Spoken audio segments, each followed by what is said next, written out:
عقاب کوهستان، نوشته ماه منیر مینوی.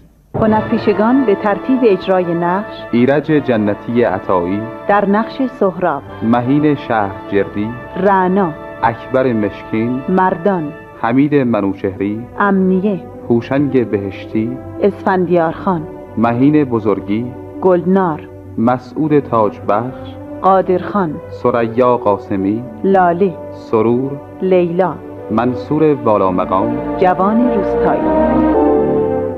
رعنا جان، به این چشمه آب نگاه کن.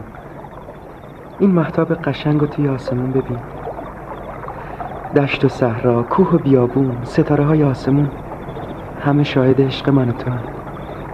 مبادا یه وقت بی وفایی کنی، مبادا یاد من از خاطرت بره و شوهر دیگه ای بکنی. خاطرت جمع باشه سهراب. اگه دنیا زیر رو بشه، اگه زمین و آسمون به هم بخوره، رعنا زنی هیچ کس غیر از تو نمیشه، مگر اینکه تو بی وفایی بکنی. تو داری به شهر میری. مگه میشه رعنا؟ من و تو از بچگی با هم بزرگ شدیم، با هم به یه مکتب رفتیم، با هم کنار یه رودخونه بازی کردیم. از وقتی عقلم رسیده که هر جوونی باید زن بگیره، همیشه آرزو داشتم تو زن من باشی. حالا اگه حوری بهشتی رو هم بهم بدن نمیگیرم، یا تو یا هیچ کس. منم همینجور سهراب. اگه تا آخر دنیام شده صبر میکنم تا تو برگردی. آخر دنیا لازم نیست، فقط 2 سال. خاطرت جمع، امروز خدمت نظامم تموم بشه، فرداش اینجا. باشه سهراب، من همینجا زیر همین درخت بلوط کنار همین چشمه آب، جایی که وعدهگاه همیشگی ما بوده، منتظرت میشم تا بیایی. رعنا جان، تو که نمیدونی من چه روز و چه ساعتی میام. من هر روز غروب آفتاب میام کنار چشمه تا با یاد تو خوش باشم. تا شب میمونم که به ماه و ستاره های آسمون نگاه کنم و چشمای تو رو ببینم، به چشمه آب نگاه کنم و عکس تو رو تماشا کنم. باز تو میتونی این چیزا رو به یاد من ببینی، اما من چی؟ من فقط باید تو رو توی دلم ببینم. رعنا جان، وعده ما همینجا، سر همین چشمه. هر روزی که برگردم غروبش میام اینجا. باشه سهراب، من منتظرتم. رعنا جان، من دیگه باید برم. مادرمو به تو میسپارم، تنهاش نذار. اون دیگه بعد از رفتن من توی این ده جسته کسی رو نداره. خاطر جمع باشه سهراب. منم غیر از اون و پدرم هیچ کس رو ندارم. من هر روز پیش مادرت میرم و نمیذارم دوری تو بهش نمیدم. ازت متشکرم رعنا جان، خدا نگهدارت باشه. من دیگه رفتم. برو در پناه خدا.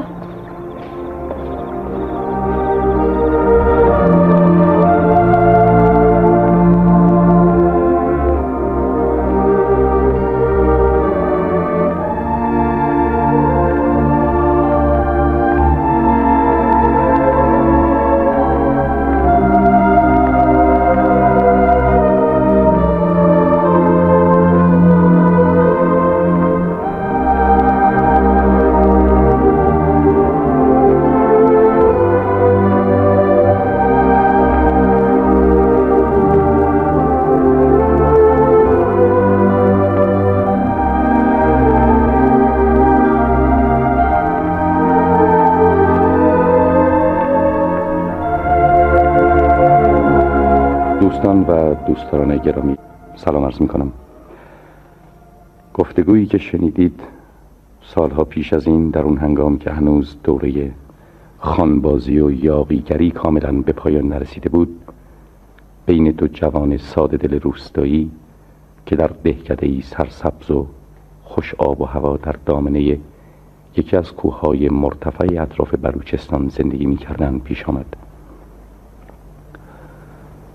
جوان یعنی سهراب که شغل چوپانی داشت، باید برای انجام خدمت سربازی به شهر میرفت و رعنا دختر خاله او که از بچگی با او بزرگ شده بود و همدیگر رو خیلی دوست داشتند، وعده میداد که منتظر او باشه تا برگرده. رعنا که سالها پیش از اون خواهر بزرگتر و مادرش رو با فاصله نزدیک از دست داده بود، تنها با پدرش زندگی میکرد و سهراب هم که در این دنیا فقط یک مادر پیر داشت، با چوپانی زندگی خودش و مادرش رو اداره میکرد. سهراب عازم شهر شد و رعنا به انتظار او هر غروب آفتاب سر چشمه میرفت.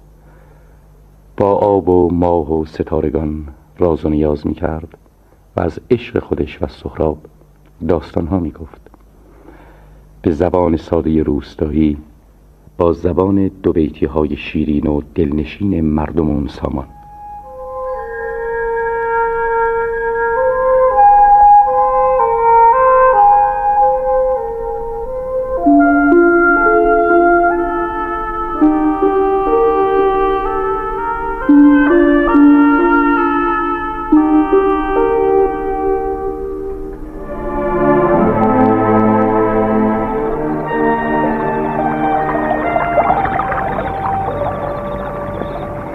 رعنا کجایی؟ یک ساعت توی خونه منتظرتم. چرا نمیای؟ اینجا چی کار میکنی دختر؟ میبینی که سر چشمی نشستم و با خودم فکر میکنم بابا. فکر میکنم. چرا تو باید فکر بکنی؟ فکر چی رو میکنی؟ مگه چیزی کم کس داری؟ من که فقط تو رو تو این دنیا دارم. همه فکر و ذکرم اینه که تو راحت باشی. مگه قصه ای داری دخترم؟ نه بابا جون، من قصه ای ندارم، اما خب دیگه گاهی دلم میخواد تنها بیام لب چشمو بنشینم. رعنا جون، تو از همه دخترهای ده خوشگل تری، گل این سرزمینی. اگه بدونی چه آرزوهای دور درازی برات دارم. دلم نمیخواد یک آن ازت غفلت بکنم. میترسم خدایی نکرده. خدایی نکرده چی بابا جون؟ هیچی رعنا، هیچی. آخه خب دیگه میگن مارگزیده از ریسمون سیاه و سفید میترسه. شاید تو درست یادت نباشه 10-12 سال پیش که ریحان خواهرتون بلا سرش اومد، من آخرش نفهمیدم چطور شد. نتونستم بفهمم ریحان من دستی خودش رو تو رودخونه انداخت یا پیش آمد. میگن خواست خدا بود، اما من قبول ندارم. خدا هیچ وقت واسه بندگانش بد نمیخواد. خلاصه چی بگم؟ واسه همینه که حالا تا تو یه دقیقه دیر میکنی دلم شور میفته و پا میشم دنبالت راه میفته. دلش شور نزنه بابا جون. هر وقت دیدی من نیستم بدون که همینجا سر همین چشمم. آخه مگه سر این چشمه چیه که تو انقدر اینجا میای؟ اگه راستش به من بگی اون وقت خیالم راحت تر میشه دختر. بابا جون، من چیزی ندارم از تو پنهون کنم. راستش اینه که من به یاد سهراب میام سر چشمه. آخه قرار من هر روز بیام اینجا و منتظرش بشم تا اون بیاد. مگه دیوونه شدی دختر؟ سهراب کیه؟ راستی خیال میکنی من تو رو به اون پسره لات آسمون جل میدم؟ فکر اون از سرت بدر کن. اون توی 7 آسمون یک ستارم نداره. بابا، من و سهراب همدیگه رو دوست داریم. از بچگی نومزد هم بودیم. مگه یادت رفته؟ نومزد چیه دختر؟ مادر تو و مادر اون یه حرفی به هم زدن و رفته پیکارش. مگه من دختر عزیز و نازنینم و رو حرف بی حساب اونا تو آتیش میندازم؟ بابا، مگه تو نمیخوای من خوشبخت بشم؟ چرا نمیخوام؟ اما تو نمیدونی خوشبختی چیه. یعنی عقلت نمیرسه. خیال میکنی با شکم گرسنه عاشق بودن خوشبختیه دختر؟ نه عزیزم، نه. من برای تو خیلی آرزوها دارم. حیف از این دستای قشنگ نیست که با رخشویی و ظرفشویی سیاه و کثیف بشه. تو باید خانم باشی. 10 نفر دست به سینه جلوت واسن. تو باید تو ناز و نعمت زندگی بکنی دخترم. من دیگه پام لب گوره. میخوام وقتی میمیرم خیالم از طرف تو راحت باشه. بابا جون، این حرفا رو نزن. اگه راستی منو دوست داری باید منو به سهراب بدی، وگرنه من تا آخر عمر شوهر نمیکنم. نه دخترم. اگه دوستی اینه بدون که من تو رو دوست ندارم. من نمیخوام دستم از گور واسه تو بیرون باشه. تو خیال میکنی اگه یه شوهر جوون و خوش هیکل داشتی دیگه کار تمومه؟ افسوس که نمیدونی که زندگی 1000 بدبختی و ناراحتی داره. قصه نداری آدمو چنان از دل و دماغ میندازه که عاشقی از یادش میره. حالا که هنوز وقتش نرسیده، اما هر وقت موقع شد میفهمی که این حرفای من بی دلیل و بی علت نیست. من حالا باید صبر بکنم تا تو یه کمی سالت بالا بره. یه خود عقل به سرت بیاد، اون وقت خودت راه زندگی تو پیدا میکنی. بابا جون، من از این راهی که تو میگی چیزی سرم نمیشه، اما اینو میدونم که زن و شوهر باید همدیگر رو دوست داشته باشن تا بتونن با هم زندگی کنن. نه دخترم، نه. رنج و بدبختی و نداری قاتل عشق و محبته. اگر زن عاشق شوهرش نباشه، عوضش راحت و آسوده زندگی بکنه، خوشبخته. اما تو نداری و نبودی، عشق و محبت هم پایدار نمیمونه دختر. یعنی راستشو بخوای دیگه زن هیچ چیز نداره که بهش دل خوش بکنه. این نصیحت ها رو من به ریحانم میکردم. آخه اونم اولش مثل تو یه جوون فقیر دوست داشت، اما من اونقدر نصیحتش کردم تا فکر اون از کلش بیرون بردم. حیف که عمرش کفاف نداد، وگرنه حالا واسه خودش یک خانم حسابی بود. بابا جون، حالا که سهراب نیومده، هر وقت اومد اون وقت حرفشو بزن. اما از حالا دارم بهت میگم، هر وقت سهراب برگرده تو باید یه جوری باش حرف بزنی که خودش بفهمه که دیگه نباید به فکر تو باشه. راستش من هر چی فکر میکنم مقصود تو رو نمیفهم. دختر جان، منظور من واضحه. یه وقتی تو و سهراب هر دو بچه بودین، هم بازی بودین، هرچی به هم محبت میکردین خب عیبی نداشت. اما حالا تو یک دختر بزرگ و دم بختی، اگه با اون گرم بگیری اون وقت خیال میکنه میتونه از تو خواستگاری بکنه. من میخوام این خیال به سرش نزنه دختر. آخه بابا، من سهرابو دوست دارم. بس دیگه، این حرف از تو قبیحه. دختر نجیب باید به حرف پدرش باشه. من تابوت تو رو دوش سهراب نمیذارم، فهمیدی؟ حالا دیگه پاشو بریم خونه یه پیاله چایی درست کن، من خستم. خیلی خوب، بریم.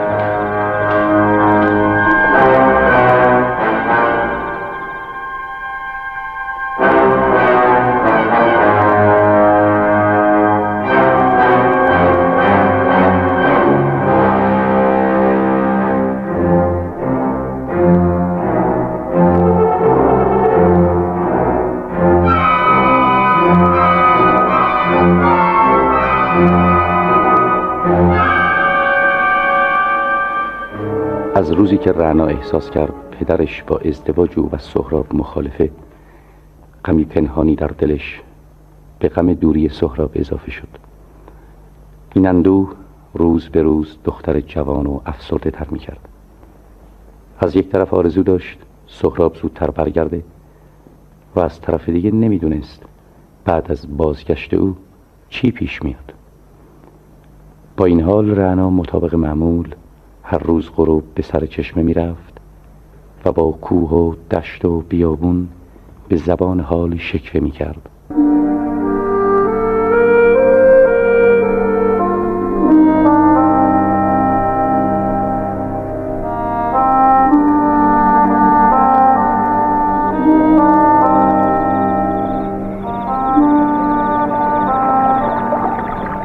خدایا چیکار کنم؟ دیگه دارم دیوونه میشم. بابام چی میگه؟ چطور با سهراب گرم نگیرم؟ چطور باهاش حرف نزنم؟ من به اون قول دادم، دوستش دارم. بابا میگه چیزی نداره. خب نداشته باشه، کار میکنه، زحمت میکشه، پول در میاره. مگه حتما باید آدم پول کار نکرده داشته باشه؟ من چی کار کنم؟ طفلکی اگه بفهمه که بابام نمیخواد منو به اون بده چقدر غصه میخوره. نباید بذارم بفهمه. اگرم بیاد حالا بهش هیچی نمیگم، بلکه کم کم بتونم بابامو راضی کنم. با کی حرف میزنی؟ چی؟ سهراب توی کجا بودی؟ کی اومدی؟ مگه قرار ما همینجا نبود؟ چرا بود؟ خوب کردی اومدی. سهراب بیا بشین، همینجا سر چشمه با هم حرف بزنیم. خب از شهر برام بگو. من توی همه دنیا فقط یه دختر رو میشناسم که دوستم داره. منم همون یکی رو دوست دارم، اونم رعناست. که خب کی به ده رسیدی؟ امروز صبح. امروز صبح؟ اما من پیش از ظهر پیش خاله بودم، تو نیومده بودی. خالم دلش شور میزد، میگفت نمیدونم چرا سهراب نیومده. درسته، من تا عصری خونه اسفندیار خان ارباب ده بودم. خونه اسفندیار خان برای چی؟ همچین که رسیدم به ده دیدم اسفندیار خان داره با اسب میره. چشمش که به من افتاد اسبو نگه داشت. سلام کردم. از حال کارم جویا شد. وقتی فهمید تازه رسیدم و هنوز کاری ندارم گفت بیا بریم خونه من، میخوام باهات حرف بزنم. خب بهت چی گفت؟ چی کارت داشت؟ با چوپونش دعوا شده، اونم قهر کرده رفته. گله های گوسفند و گاو مونده رو دستش، میخواست من چوپونش بشم. تو هم قبول کردی؟ قبول کردم که اجالتا تا چوپونش برنگشته گوسفنداشو نگه دارم، اما هر وقت حیدر برگرده و بخواد کار کنه من کنار میرم. کار که برای من قحط نیست، اینجا نشد جای دیگه. درسته. خب دیگه سهراب، باز ما فردا همدیگه رو میبینیم. کجا؟ نکنه از من بیزار شدی؟ نه سهراب، این حرفا رو نزن. اما باید برم، خیلی وقت اومدم آب ببرم. شاید بابام دلش شور بیفته و بیاد اینجا. خب بیاد. مگه چی میشه؟ مگه من و تو نباید یه ساعت با هم بشینیم و حرف بزنیم؟ مگه حالا با 2 سال پیش فرق کرده؟ نه سهراب، فرق نکرده، اما حرف منو گوش کن. بذار من برم، بازم میبینمت، بازم ما با هم حرف میزنیم. خیلی خوب رنا، اگه دلت میخواد بری برو، اما بدون که من انتظار دیگه ای از تو داشتم.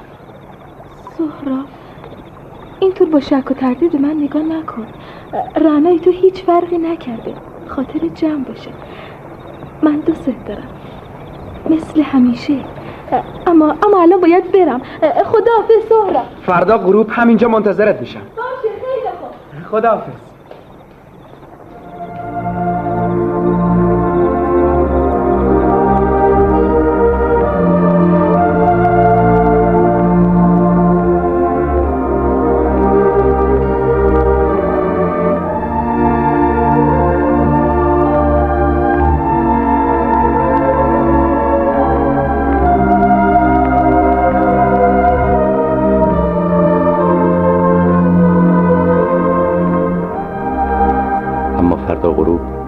سهراب هرچه انتظار کشید از رعنا خبری نشد.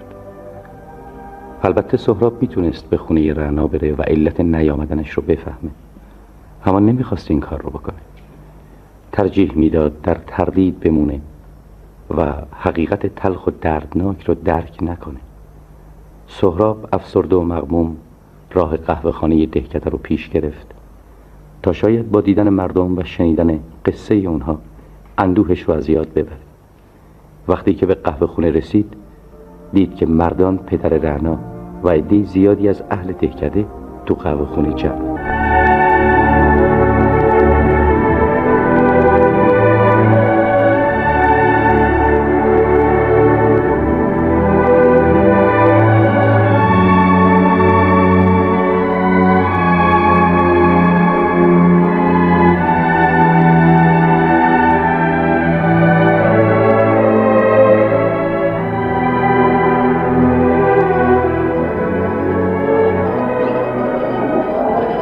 سهراب بیا اینجا ببینم. بیا اینجا.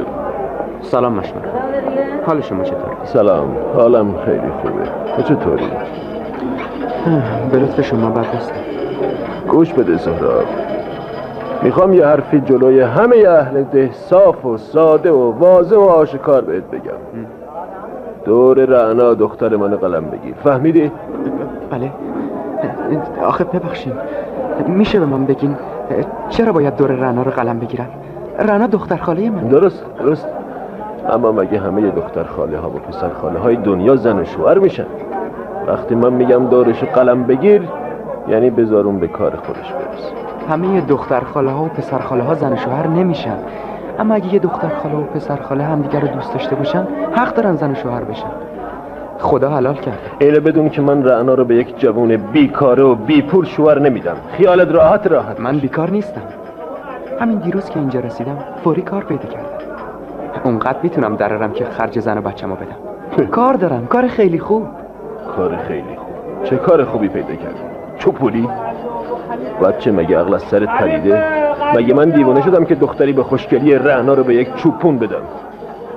اون لیاقت خونه خانا و خانزاده ها رو داره. اما من خاطرم جمعه که رعنا یه موی منو نمیده تمام خانا و خانزاده های دنیا رو بگیره. اگه فلکم بیاد خواستگاریش زن هیچ کس جز من نمیشه. منو به پول و پله نمیفروشه. حالا کارتو به جای رسیده که با منم یک کپ دو میکنی؟ اولا رعنا منقدر بیعقل نیست که باغ و ملک و خونه و زندگی رو نخواد، یک جوون لات و آسمون جلو بخواد.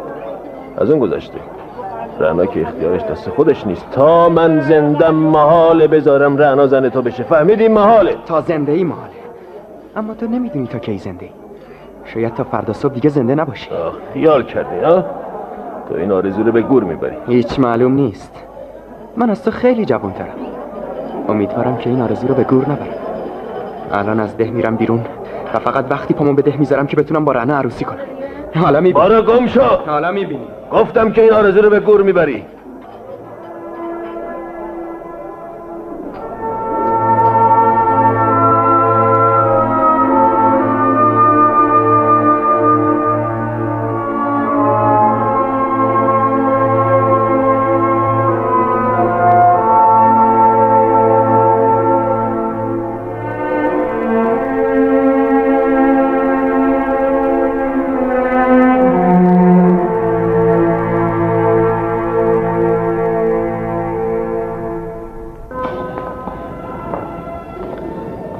خدایا چه بادی میاد، هوا روشن شده، چرا پدرم نیومد؟ یعنی کجا رفته؟ کجا بگردم پیداش کنم؟ اون هیچ وقت شب از خونه بیرون نمیموند. اونجا چه خبره؟ مردم دور چی جمع شدن؟ تندتر برم ببینم چه خبره.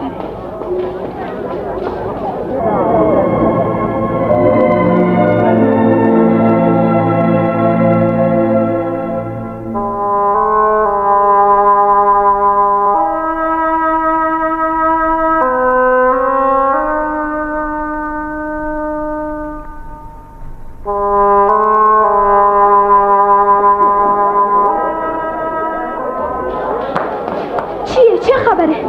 اون کیه؟ یه نفر با تفنگ کشتن. کیه؟ اسمش چیه؟ رعنا، تو برگرد برو خونت. اسفندیار خان بگیم ببینم کیو کشتن. راست بگید پدر من شب نیومده خونه. دختر مردانی؟ آره، بگو ببینم چه بلایی به سر پدرم. رعنا فعلا برگرد برو خونه، بعد همه چیزو میفهمی. من میام اونجا بهت میگم. برو. وای خدای من، حتما پدرمو کشتم. بذارین برم ببینم. رعنا نرو اونجا. ولش کنین بذارین بره برای پدرش گریه کنه. تفلک دیگه تو این دنیا هیچ کسی نداره. لعنت به این قاتل بیرحم. ببینم سرکار، شما میگین قاتل کیه؟ باید تحقیق کرد، معلوم میشه. اینطور که همه اهل ده میگن دیشب با سهراب چوپون توی قهوه خونه دعوا کرد. ممکنه همون پسره باشه. من فرستادم برن دستگیرش کنم. اما سهراب پسر خوبیه، چوپون گله های منه. خدا نکنه کار اون باشه، ولی کار من لنگ میشه. یه مسئله هست که میگن گوستان به فکر جونه، قصاب به فکر دنبه. نه از شوخی گذشته، خودش هم پسر خوبیه. من خیلی دوستش دارم. هیچ دلم نمیخواد بدبختی براش پیش بیاد، اما زیاد نگرش نداریم. تحقیق میکنیم معلوم میشه. اگه بیگناه باشه که زود ولش میکنیم، اگرم قاتل باشه که تکلیفش معلوم.